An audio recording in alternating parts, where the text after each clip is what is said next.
Perkenalkan, nama saya adalah Tika. Kamu bisa panggil saya Kak Tika. Saya di sini akan membantu kamu memahami materi pelajaran matematika kelas 11 secara lebih menarik dan dengan cara yang mudah dipahami.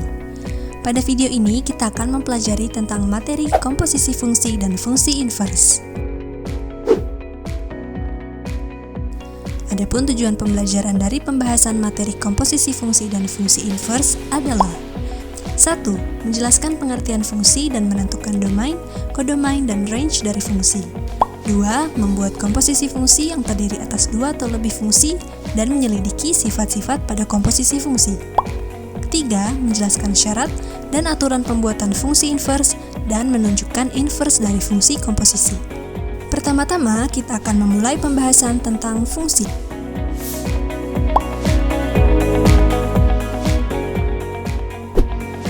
Apakah kamu masih ingat apa itu fungsi? Materi fungsi pernah dipelajari saat kelas 8 SMP loh. Fungsi adalah suatu relasi yang memasangkan setiap elemen dari A secara tunggal dengan elemen pada B. Ini juga menjadi salah satu syarat suatu relasi merupakan fungsi. Ada pernyataan yang menyatakan setiap fungsi adalah relasi, tetapi setiap relasi belum tentu merupakan fungsi. Mengapa demikian? Lalu bagaimana membedakan suatu relasi yang merupakan fungsi dan relasi yang bukan fungsi? Untuk memahaminya dapat kita simak bentuk pemetaan fungsi.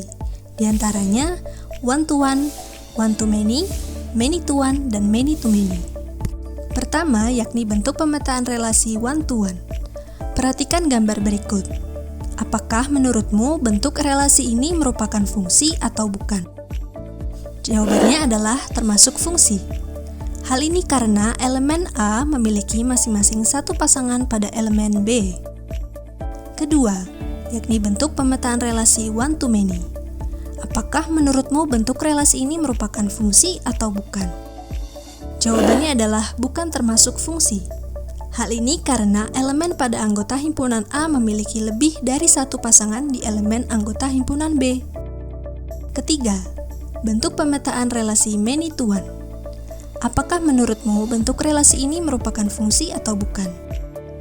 Jawabannya adalah termasuk fungsi. Hal ini karena elemen pada himpunan A terhitung memiliki masing-masing satu pasangan di elemen anggota himpunan B, meskipun terdapat elemen A yang memiliki satu pasangan yang sama pada elemen B. Dan yang terakhir, many-to-many. Apakah menurutmu bentuk relasi ini merupakan fungsi atau bukan? Jawabannya adalah bukan termasuk fungsi. Hal ini karena terdapat anggota pada elemen A yang memiliki lebih dari satu pasangan pada elemen B, dan ada salah satu anggota elemen A yang tidak memiliki pasangan. Nah, itulah yang membedakan relasi yang merupakan fungsi dan relasi yang bukan merupakan fungsi. Saat ini, cobalah identifikasi diagram panah berikut. Manakah yang termasuk ke dalam fungsi dan bukan fungsi? Inti dari konsep fungsi terdiri dari 3 komponen, yakni input atau daerah asal melewati proses pemetaan atau relasi sehingga menghasilkan output atau daerah hasil.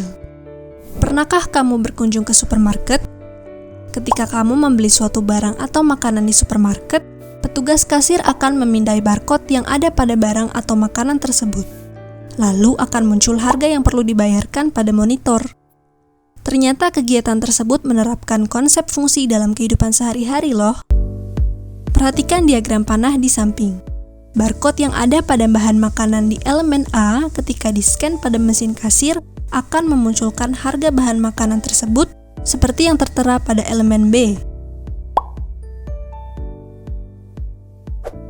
Berikut ini adalah domain, kodomain, dan range yang terdapat pada diagram panah.